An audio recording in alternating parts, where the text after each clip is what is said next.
If you're back at 0 monthly listeners on Spotify, don't be discouraged, okay? Your music deserves to get heard, and this is how.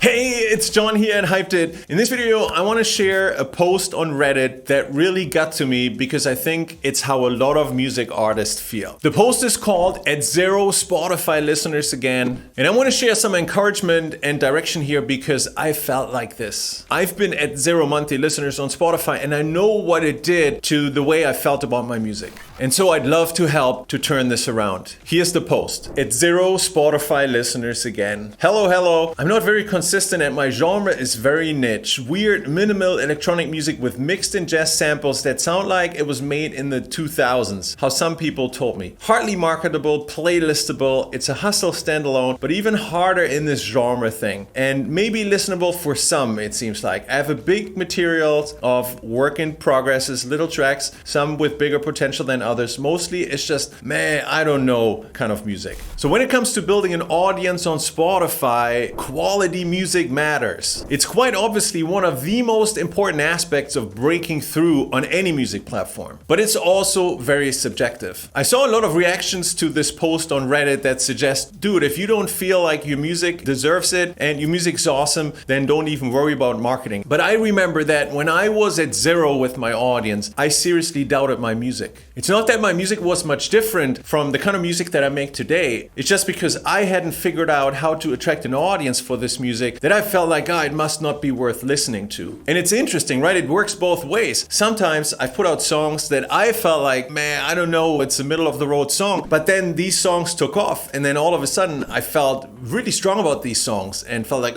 that must be a really good song. It's because the audience reaction was so good. So I would cut the music artist who posted this on Reddit some slack and say, the way you feel about your music is probably impacted by the challenges that you have with your audience. And I would argue that the moment you see diehard fans come in and engage with your music, you will feel much better and much stronger about your music. So that said, quality music is a must. You should strive for putting out the best quality of music that you can make, but also know that you will feel much better and a lot more confident about your music once you're able to match it up with the right audience. And this is how it continues. I got this idea of finishing most of them, the songs, hopefully to a state in which I wouldn't cringe while listening to them in a few years, and releasing them as a pipeline consistently across the upcoming month as singles to build some traction on my Spotify profile. So this is something I wholeheartedly agree with. Spotify rewards us for release frequency, and that's because every time we put on a new release on Spotify, we are eligible for 4 weeks of release radar. This became so obvious for me last year when most of the year I released a song a month, and then towards the end of the year I increased my frequency to a song a week, just for 5 or 6 weeks consecutively, and it did wonders to my numbers on Spotify. I did record a video about it at the time, and if this is something you want to check out, let me leave a link above. This worked so well that I would do the same for the entire year. Now sadly, I can't put out quality music every week, so for this year, I'm dropping a new song every 2 weeks. For the artist of this Reddit post, I wholeheartedly agree with your idea of building up a pipeline. Up next, would that be enough? Do I need some meta ad magic behind to make it work with my almost non-existent fan base? It seems like I can't even move my few SoundCloud and Instagram people to Spotify. So this is where it gets interesting, right? Putting out quality music and putting out music frequently is the foundation of building a strong audience. But you also have to have a discovery mechanism in place by which new listeners and fans who've never heard of you before have an opportunity to find you. And because you brought up meta ads, I would say that is a great idea. I personally love running music ads on Instagram and Facebook to promote my music. And the reason why is that it allows me to put my ads in front of a die-hard audience of music fans who already love my particular style and sound of music. The only thing that's missing is that they have never heard of me before. But once they do, and they discover that I make music that they already love, it's so easy for them to come over to Spotify, play song after song after song, like songs, add to playlists, follow, and do all the things that Spotify likes to see in order to validate me as an artist and my music for algorithmic playlists. This works extremely well, and what's so powerful is that you don't have to make mainstream music. Across the Hyped It community, I've seen artists make music in all kinds of micro genres and be successful with the strategy because they were able to find their perfect audience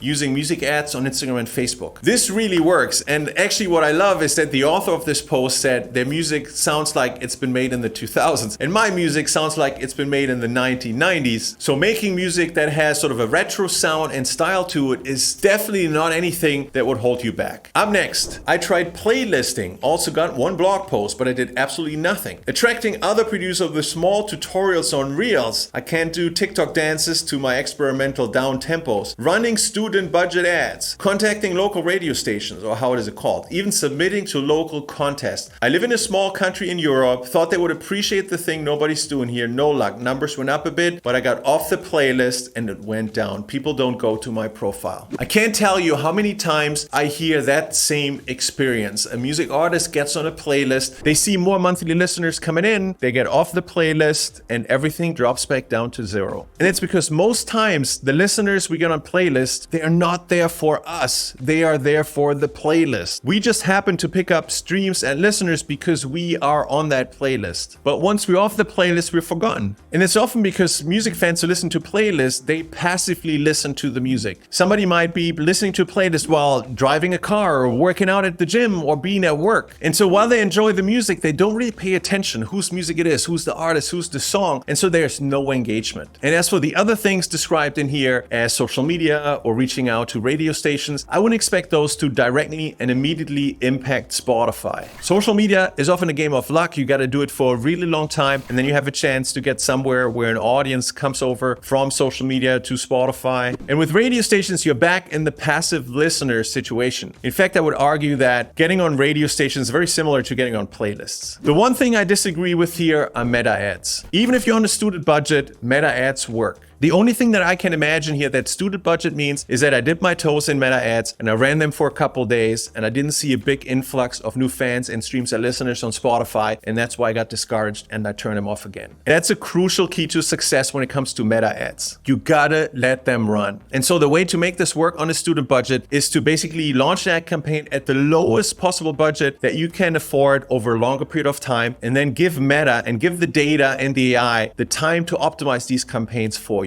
The worst day of an ad campaign is going to be the first day. And that's because it hasn't collected any data yet that allows it to successfully connect your music to the ideal fans. But with every day, with every week these campaigns run, they collect data, they get smarter, and they make better connections between your music and the audience you're trying to get in front of. So one of the keys to success here simply is give it time. And so let's wrap this up here. What do I do now? Any tips to try? Would the pipeline tactic work? Or would it get me in the same position in the end anyway? I get that having consistent and constant ads would only be good, but I don't have much money to throw into it. And I think it didn't work before because the budget was too low. So here's what I would say to this artist to wrap this up. Definitely get the pipeline ready. Make sure you can put out at least a song a month on Spotify, if not even more. And second, get back into the ads game. Figure out the minimum budget that you feel confident spending for a couple weeks, then let the ads and the AI do their magic. There are fans out there that are going to fall in love with your music once they hear it. It's just a matter of finding them and bringing them over to your music. And in my experience, nothing can deliver this faster, easier, and with the same near guaranteed results as music ads on Instagram and Facebook. And even though this used to be a more complicated process in the past, it's now super easy because software applications like Hyped allow you to run your music ads completely automated simply by selecting a promotion template such as Grow My Spotify Track or Grow My Spotify Playlist or Grow My Spotify Artist Profile. And then the software itself creates and manages the entire ad campaign for you. And the amazing thing that's going to happen is once you get more traffic and you get a bigger audience for your music and you get that sensation of, hey, there are actual fans out there who love my music, all of a sudden you'll feel a lot more confident as an artist. You feel a lot more confident and proud of your music. And all it takes to go from here is a commitment to succeed and the will to just jump in and get going. So I wish you best of luck for your music. You can do this. Absolutely you can. And if you are an artist who was at 0 monthly listeners, maybe again and again and again, and eventually your music took off, do me a favor, leave a comment below and share with the artist community what turned it around for you and how did it make you feel. And with that said, I hope you liked the video. And if you did, don't forget to hit the like, the subscribe, and the bell icon below. If you have friends who a music artist and struggling with 0 monthly listeners on Spotify, share this video with them. And if you want to discover how I use the same simple music ads on Instagram and Facebook that I've been describing in this video to take my music from 0 to now over 10 million streams on Spotify, and check out this next clip right here. Want to get your music heard on Spotify with AI? I just launched a brand new video training program called the Spotify Growth Switch, where I show you how to start growing real listeners, real fans, and real streams on Spotify in less than 10 minutes using software and AI. I've used the Spotify Growth Switch system to now grow my music to over 7 million streams and tens of thousands of monthly listeners on Spotify. This works for any music genre. It gets you real fans and listeners super fast, and it's extremely easy to set up, literally just like flipping a spotlight switch for your music. Despite using AI, you don't need to know nothing about tech stuff in order to be successful with this. I've had the tremendous privilege of helping multiple tens of thousands of music artists grow their music on Spotify, many of which have grown to much larger numbers, lots more listeners, lots more streams than I have using the systems that I've taught. Makes me so proud of their success. And so if you want to get more real listeners, real fans, and real streams for your music fast using state-of-the-art software and AI, then click the link below this video and check out the Spotify Growth Switch. I can't wait to help you grow your music on Spotify, and I look forward to seeing you on the inside.